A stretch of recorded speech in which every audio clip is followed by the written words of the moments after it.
Hey everybody, it is Ashley of Life Talk with Ashley. Normally we come to you with a live stream, but today I decided to do something pre-recorded. We're going to be discussing some very sensitive content matter with some very special guests, my grandparents, Doris and Arthur Thompson. How you guys doing? Fine. We're doing very well. Thank you guys so much for being willing to sit down and talk with myself and my audience. We are grateful and appreciative of you. How have you guys been handling this COVID-19? We've been handling it very well. We try to obey all of the recommendations for staying safe. I stay home as much as I can because I do have pre-existing conditions and I don't want to compound those with anything else. My grandpa likes to get up and go. Grandpa, how's it been for you having to stay in the house? It's been very hard for me to stay in the house. So I'm a country boy and I just love to get up early in the morning and go out. My grandpa got up at 4 o'clock in the morning. Do you always get up at 4 o'clock in the morning? Normally every morning I'm up at 4. 4 o'clock in the morning. So you guys are lifelong residents of Ashtabula? I am practically. What about you, Grandpa? I come here in 61. How old were you? I was 21 years old. And where are you from originally? Louisville, Mississippi. Grandma, where are you from originally? Louisville, Mississippi. Did you guys know each other in Louisville? No, unfortunately, we did not. So you met in Ashtabula. Yes. And you guys dated for how long before getting married? Oh, relatively 3 months. And how long have you been married, Grandpa? 55 years. How did you know Grandma was the one? Love at first sight. So you got married after 3 months of dating. You had love at first sight, and you got married on Halloween. Yes. Why did you get married on Halloween? Oh, it's the day that the preacher was available. Well, that's a good enough answer. And after you guys, got married on Halloween, how long after did you have children? It's approximately a year. A year of marriage, and you had your first child, which was my mother. Yes. And then how old were you when you had your second child? About how long after? It's approximately 2 years. 2 years. So you had 2 children, married under 3 years, and how did you guys fare being married, a young married couple with 2 children in that time? How did you guys make it last? We did a lot of laughing and spent a lot of time getting used to each other because usually when you only date for that period of time, there are a lot of questions, so you have to gradually work those things out. I was in the church, and church life really helped marriages, I would say, yes. But you were in the church. Grandpa, you weren't always in the church. No, not when I first come to Ashtabula, no. And what made you eventually want to give your life over to Christ? I come here and my sister was here and she forced me to come to church and eventually I just joined. Which sister is that? Mary. I knew you were going to say Aunt Mary. She was always in the church. That was one of my favorite aunties is my Aunt Mary. God rest her soul. And so you were in the church. You weren't in the church. You had 2 little children and your children grew up. And so my mother first, your youngest son, Rodney, he went to the Army right after high school. Was that a shock to you, Grandpa? Yes, it was. I thought he's going to stay home forever. How did he tell you he was going to go to the Army? He didn't. I know that he's getting on the bus.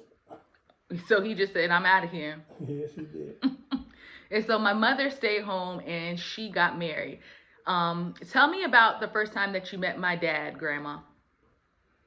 It was after her graduation. It was sometime after the graduation that she introduced us to the future husband. I was apprehensive at first because Angela was a Christian. She had been in the church all of her life, and he was not. And I've always was taught that you have to be equally yoked, and a person married and unmarried, or Unsaved. Unsaved person, I had issues with that. But it was ultimately her choice. Grandpa, what was your first impression of my father? Well, I only met him one time, and he come to the house, and she introduced me to him, and he acted so nice. I assumed that he was a nice guy because my daughter had chosen him. So you didn't see any you didn't see any red flags with my dad. No, I did not at that time. So after the wedding, how often did you see myself and my parents? No, every week. I'm seeing you guys every week. And did you notice and grandmother, did you notice any changes in my mom? I did, because she came over very regularly. She always had a child, but the dad did not come. Once in a while he would come over. But Angela and her daughter was always there. But you didn't see my dad a lot. Not a lot. And then it came to a period whereby I didn't see her that often, but then I didn't have any apprehensions about it, because I thought, well, maybe this is married life, and she just didn't. She wanted to stay home as a wife would stay, but she also got a job too, and that didn't go very well because he was always calling. So he was calling my mom's job while she was at work. Yes. How did you hear about that? Well, one of her friends told me. That he was always calling her job, and that caused her to lose her job? She didn't lose it, she just quit because she didn't want all of the telephone calls coming in, because that was very distracting. And so that's what her friend told you, that my dad was calling her job all the time, and then she decided to quit. Yes. So when was the first time that you heard about any abuse between my parents? Well, one afternoon we were working in a house on West Avenue, right across the street from my late pastor, and he came over, and he was the first one to inform us, because his daughter had been talking to him, and he thought it was vitally important that he should come over and tell us about it. Did you, after you heard the news from your late pastor, what was your first reaction? What did you do? What did you do next? Well, I was startled at first and very, very hurt, because I had no idea that he was beating her up, because she wasn't the type that would fight anyone. So I called her up immediately, and we started talking, and then she became to give me the full story of what has been going on in the marriage. And Grandpa, how long, so she was telling you how long this was going on in the marriage. So how long was it going on, Grandpa, that the abuse was happening between my parents? For quite some time. It was going, we wasn't the type to just, be in business. Right. But we every now and time we get so bad that we have to go down and see what's going on. So you heard about the abuse, and then you figured it was going on for a while, and then you guys had to come, like you said, you had to go down there to see what's going on. So she would call you after you learned about it. She would call you and tell you, and you have to go there to intervene. Is that what you're saying? Yeah, I go down there to intervene. Yes. And she would finally come to the door one day and was bleeding at the mouth and everything. No one knew what was going on. And then from that she basically moved out. She moved away from the house. After the abuse had apparently gotten very, very badly, she decided one day that she could not take the abuse any longer.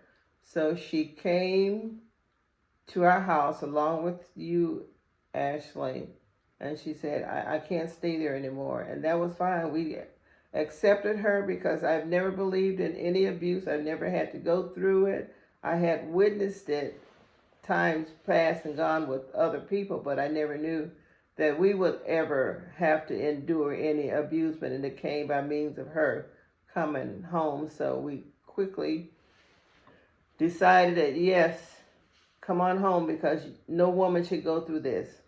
Right. Why did she ever press any charges? She did once, and before the night was over, he was standing over her head again. She was in bed asleep, and he was already back He had got from arrested. out of jail, Uh-huh. the bond. So as far as I'm concerned, that paper is no better than having a paper at all. The restraining order. A restraining order, yes. Why do you think she stayed for so long? So what year did my parents get married? She. I was born in 1987. She was married in 1986, I believe, the beginning of 86. Yes. So they got married in 86. I was born in 1987.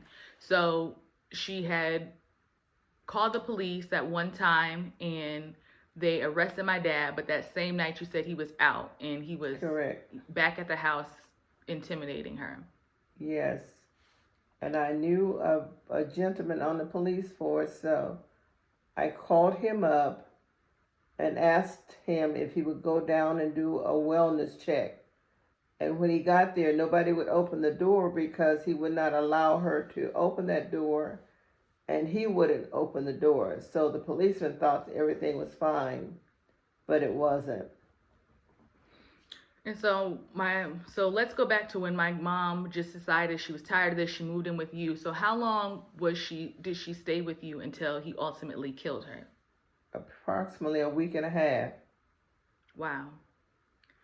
And so she had stayed with you guys a week and a half, and what were her spirits like when she was moved back in with you guys? Well, she was disturbed, but she was more comforted by being in a neutral place. Mm-hmm. And then one day, your dad came to the door, and my daughter did not want to see him, so we said, "You cannot come in."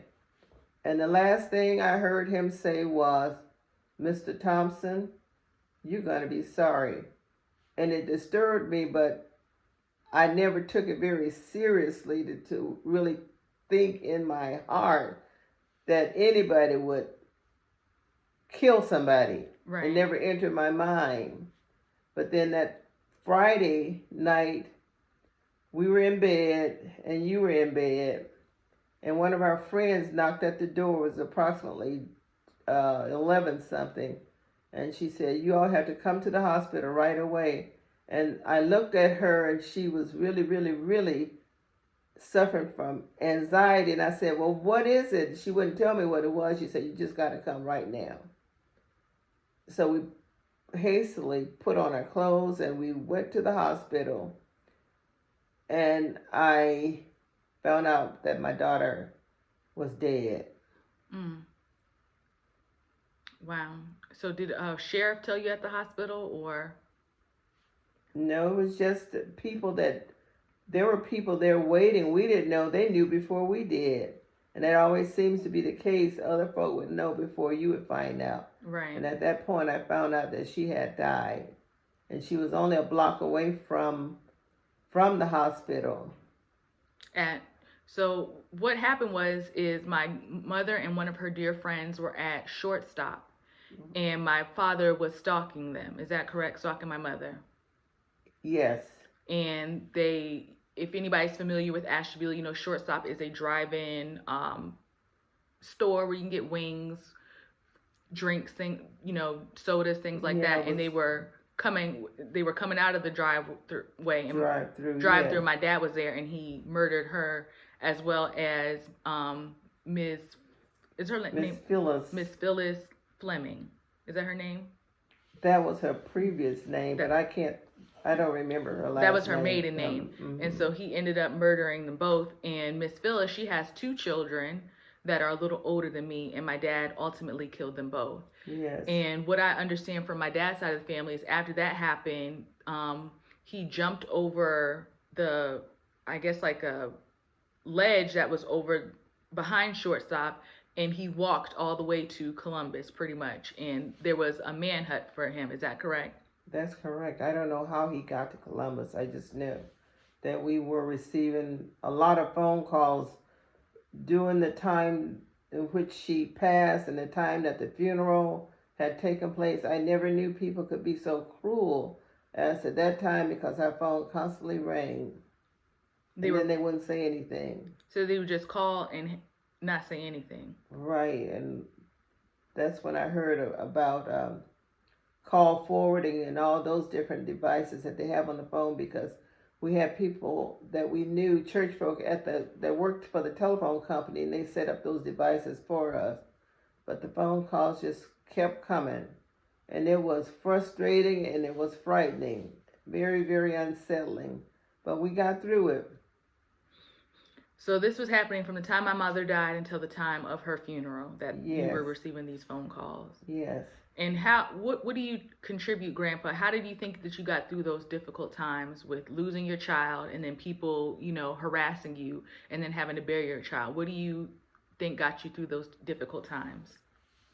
Faith and your good Lord. I was in the church at the time, and the church and my pastor and all my friends, even one from Columbus, come here to be with me, and we managed. I managed to just get stronger and just. In fact, I just got stronger, and me and the wife and I, we just got in the car and took off and had some quiet time. So that was all the support we had, and it got me through the hardest part of it. A lot of couples don't make it when they lose a child. So how did you after, the funeral and things like that, how did you guys decide to still stay together through such difficult times? It was, as you say, very, very difficult, because couples go through some very traumatic times. You look at each other and you blame each other. We don't think that the other one is grieving enough, and that becomes very distressing. But what got me through was knowing and trusting God. Scriptures that I had learned and scriptures that I was familiar with and some that I'd even forgotten, they kept coming back to me. And I remember the words that God says: trust in the Lord with all your heart and lean not to your own understanding. In all of thy ways acknowledge him, and he shall direct your path. And that's why I know those scriptures now, and I rely and depend upon those, because they got me through. And I kept hearing that he would never leave me alone. And there was time when I was on the highway driving, I would just have to stop, and I would say, Lord, you promised. And he did. If it had not been for the Lord on my side and my knowing him from the inside out, I don't think we would have made it. It was a very, very traumatic time. I never knew anything could be as devastating and as hurting as that was. And I try to use my time telling other young women, when I find out that they're going through domestic violence, I want to get to them and try to tell them of our experiences before it happens. Let the Lord lead you. Young ladies, when you're looking for a mate, take the time to consult the Lord, because he will not give you any junk, and he will give you the desires of your heart, but it stems from him and from knowing him. And let him send you somebody. Don't go out on your own, because there are a lot of people, couples as girls or boys, men, women, that think that they know what's best for them. But God said, I will give you the desires of your heart. So you have to trust him. And I mean, trust him. And that's how your faith grows. And if you never have a trial, you never have difficult times, you will never know what faith in God will do for you and how he will help you. And that's why I try to stay close to him at all times, because I know he knows what's best for us. And even when those times come upon us, there is a reason for everything. Everything. And you have to find God in the middle of those situations. After the most difficult time in your life, you guys decided to raise me. What made you want to raise me after you guys had already raised your children? We did not have to make any type of difficult decision. We just knew that was our mission, that was our purpose for being here. When you were christened in the church, your dad wasn't there, and our pastor at that time, he made things so comforting for us, and reality said, and he said he just isn't here, and I felt a heavy weight being lifted off my shoulders. So anything that happens in your life, don't take it just casually, because there's a reason for everything. We said we were going to be guard parents, but we ended up being parents, grandparents, and godparents. God always knows what's best for us, so you all have to remember those things. He knows what's best for us day in and day out. And I know we go out on our own sometimes, but just remember God's word and study his word. And then you got to trust the Lord's word, and this will increase your faith. If you never have any trials, your faith probably is not going to grow as steadfastly as it has done in my life. Grandpa, how have you let go of animosity towards my father for killing your daughter? Well, I don't really put a lot of thought in it, but when it first happened, I was very, very angry with him, because I was saying in my mind that how could a person go and take a gun and kill two innocent kids that don't have any kind of weapon at all, and that made me very, very Upset. So I just had to just say, if I could just get my daughter back, I'd be just the thing. But I knew I couldn't get her back, but I kind of halfway wanted him gone. That's understandable. Yes, it is. And a lot of people say, don't question God. But if I want to know an answer and not sure in my heart, I have to ask. And God doesn't come at you the way a lot of folk would say he does.